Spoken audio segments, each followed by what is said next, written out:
ntugacike intege kubw'umuryango uvukamo, kuko ufite amahirwe yo kuba wahindura umuryango ukaba umuryango mwiza.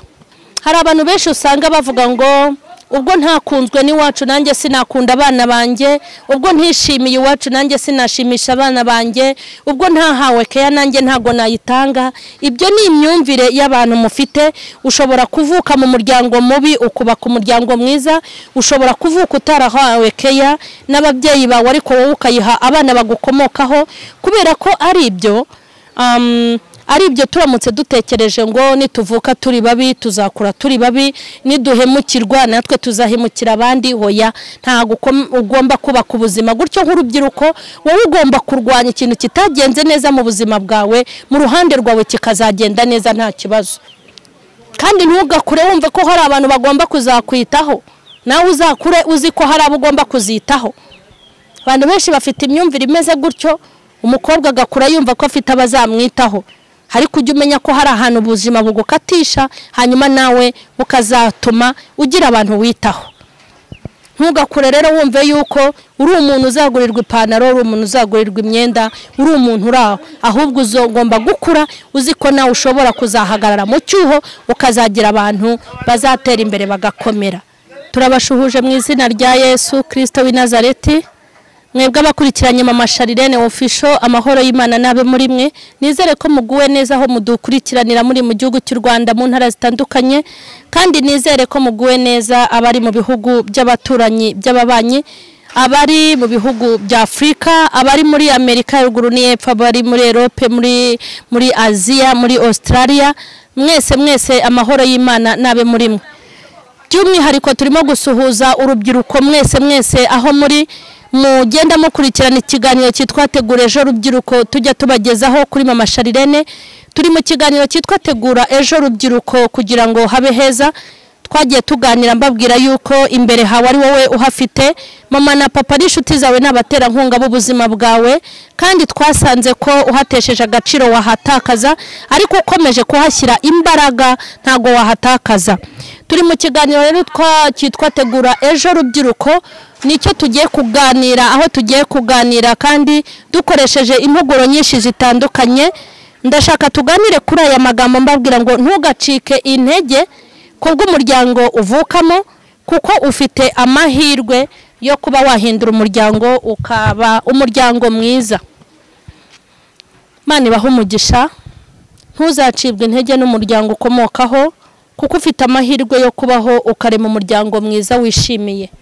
Ntuzacokozwe n'ababyeyi bakubyara, ntuzacogozwe n'aho uvuka, ntuzacogozwe n'umuryango wawe ngo ucike intege kubera aho uvuka.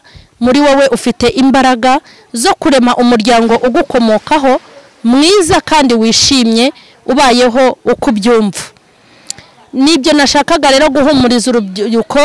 Hari igihe umuntu avuka mu muryango mubi, hari umuntu ubyarwa n'umubyeyi mubi, papa cyangwa mama, ugasanga acitse intege. Twavutse ari abakene, twavutse hari abasinzi, twavutse barwana, twavutse ari abantu badatera imbere, twavutse ari abantu badasenga, twavutse ari badakishijwe. Ukabona umuntu avuke muri uwo muryango mubi, hanyuma kuvuka mu muryango mubi bikagutera kwiheba no kwigunga ukumva ko byarangiye, ariko ufite amahirwe yo kurema umuryango mwiza wowe ugukomokaho.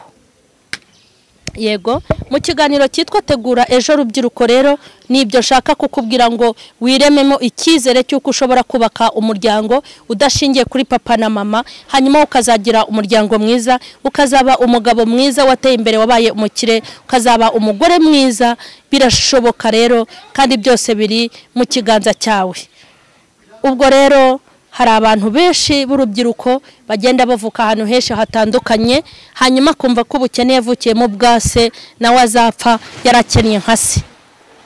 Akumva yuko ubuzima bubi yavukiyemo bwa papa na mama uko babanye, agacika n'intege akavuga ati nge sinzashaka. Akumva ko ubwo buzima bubi yavukiyemo bwa papa na mama ari nabwo ashobora gusaziramo.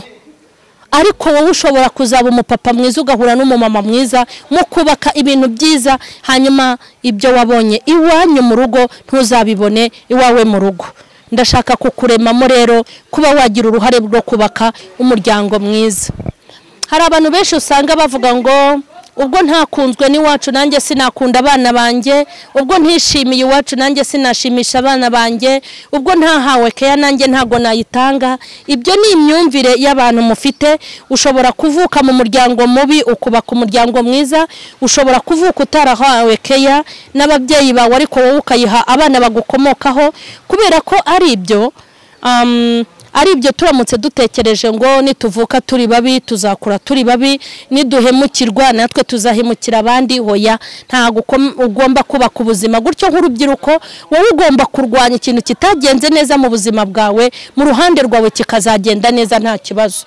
Wabona utarishimye wowe ukazaharanira gushimisha abandi, wabona warakennye ukazaharanira gukira mu muryango wawe, wabona ibintu bitaragenze neza wowe ukazaharanira ko bigenda neza, kuko burya buri wese arivukira kandi umugisha umanukira umuntu. None se umuntu ntabaho ataraguze n'igare ari umugabo ariko akazabyara abana bafite amamodoka? Ubu se umuntu ntavuka mu muryango iwabo batarize bataranamutangiye amashuri ngo yige minerivare, we agahirimbana akayishakira akiga iwabo akaba ari we wiga? Ubu se umuntu ntavuka mu muryango w'abasinzi akazavamo kandi we ntaba umusinzi? Ubu se umuntu ntabyarwa n'abasazi we akaba muzima? Ugomba wowe nimba warabonye ibyo papa wawe yakoraga bikakubabaza, uzaharanire kutazabikora. Nimba warabonye uko mama wawe yitwaraga, uzaharanire kuzabaho utitwaye nk'uko mama wawe yabayeho. Ahubwo wowe usiga amateka yo kwa nyoko na nyoko wanyu, ayo kwa so na so wanyu, ayo kwa nyogosenge, usiga ibintu byo mu muryango wawe bitabaye byiza. Wowe uvuga uti ngewe nzubaka umuryango ushimishije, umuryango wumvikane, umuryango unezerewe. Uvuga uti nubwo data atatunejeje ariko abana bankomokaho bazanezerwa, nubwo mama atatwitayeho ariko ngewe umugore wanjye nzagira gute, nzamwitaho. Ubwo rero imyumvire yo kuvuga ngo uvuka mu muryango mubi ni nawe ugomba nawe kubaka, uyishyire ku ruhande. Buri wese arivukira, wowe ushobora kurema ibintu byiza kandi ibyo utabonye iwanyu wowe ushobora kubyiremera ku giti cyawe hanyuma bikaba byiza. Byose rero uzabifashwamo no gufata umurongo mwiza kandi muzima, kuba umuntu muzima ufite ibitekerezo bizima, kuba umuntu wemera kudatsindwa ntiwemere no gucogora, kandi no kuba umuntu utemera kugirwa. Hari abantu, hari igihe ugira inshuti zikugira inama yo kugusubiza hasi, ukaba rero utashobora kwemera izo shuti zo kugusubiza hasi, ahubwo ukagendana n'ishuti ziguteza imbere, ukagendana n'ishuti z'umumaro ndetse z'umugisha. Imana ibagire neza. Turi mu kiganiro cyitwa Tegura Ejo Rubyiruko, aho tubwira urubyiruko ko imbere hawe ari wowe uhifitiye, imbere hawe ni wowe ukwiye kuhategura, imbere hawe hafitwe nawe, ni wowe ufite imbere hawe. Narababwiye ngo nimugakure mureba amakofi ya baso, kandi nimugakure mureba mu mashakoshi ya ba mama wanyu, nimugakure mureba ku makonti y'ababyeyi bawe. Ujye ukura uvuga ngo amafaranga ndi gushaka ninjye uzayishakira, kuko papa we yashatse ye nawe uzashaka yawe.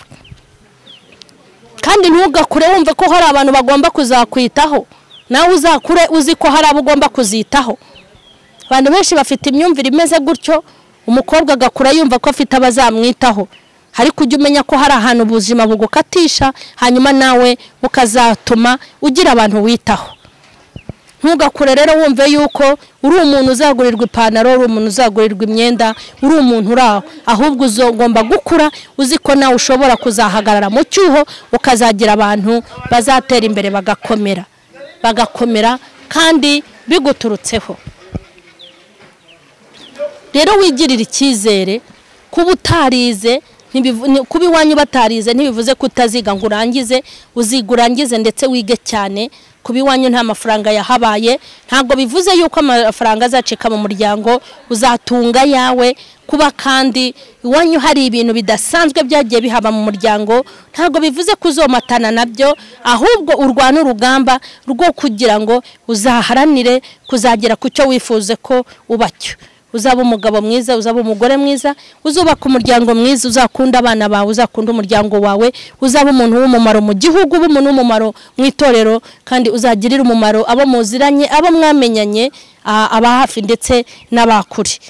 rero nkomeje kubifuriza ibizami byiza murimo rubyiruko, mwige kandi mutsinde amahoro y'Imana abe kuri mwebwe, muzagire za biroti nziza, muzanezeze ababyeyi banyu, kandi mujye mwiga mumenya ko ari mwebwe maboko y'itorero ndetse n'igihugu, ndetse ni mwebwe Imana izakuramo abashumba, abapasteri, muzaba bamama Sharinene, ndetse mubarenge, mwitware neza, ibyiza biri imbere ku buzima bwanyu. Kandi nagira ngo mbabwire ngo hari umuterankunga wanyu mukuru, haleluya, hari umuterankunga wanyu mukuru. Mu gihe uzaba ufite inzira nziza zo kubamo ikintu cyiza, Imana izagushyigikira. Yego, nibona ugiye kuyacikiza ntabwo uzabona aho minerivare zaturutse, nubona bikomeye Imana izaba umuterankunga ukomeye, izigwatiriza, kuko abantu bakora ibyiza iteka Imana irabakunda. Mbifurije rero amahirwe masa yo gutsinda ibizami murimo, kandi mbifurije abazimuka muzimuke rwose, Imana muzabane, Imana ibahe amaminerivare, izabahe za burusi, muzakomere muba abantu beza bashimishije, bakorera Imana kandi bubaha Imana. Imana nibaha umugisha. Amen.